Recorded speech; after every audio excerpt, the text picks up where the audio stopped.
I don't know if you want to tempt it. I don't know if you want to tempt fate. I don't know. I think that, yeah, there's a small part of you that's, you know, when there's a writer on set, you're like, oh, so what's coming up soon? What's the next couple of episodes? How far ahead have you written?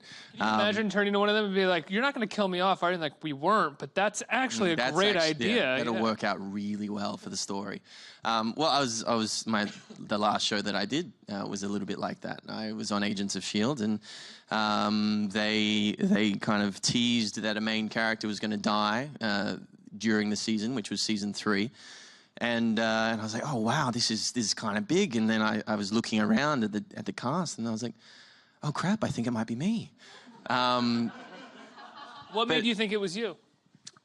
I was just on the outer in terms of the storyline. I just felt like I was the more dispensable one, really. And it turns out I was.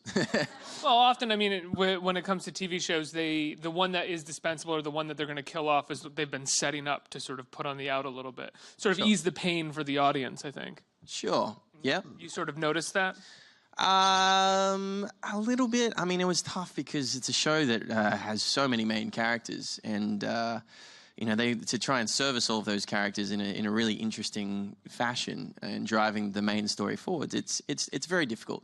And so you know, my character was just kind of felt like he was always on the outer and just kind of played the role of the boyfriend for Daisy, one of the main characters. But ironically enough, the best storyline they gave me was my final arc, the last 2 episodes, and that was the best work that I did. And for those who didn't see it, I blew up in space. When you find out that you're going to get killed off, what's the first thing that you do, other than, you know, call your agent and let them know that you're going to be open for a little while?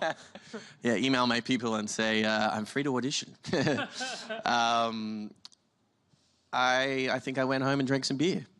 You know, because it's bittersweet. You're like, oh, like you create a family with these people, and that becomes your day-to-day life. And I was on the show for a year and a half or a year and a bit, and it really did feel like a family. And it was a really special environment. And so it really did become sad when I was filming my death scenes, which kind of, you know, probably helped the storyline because everyone was sad.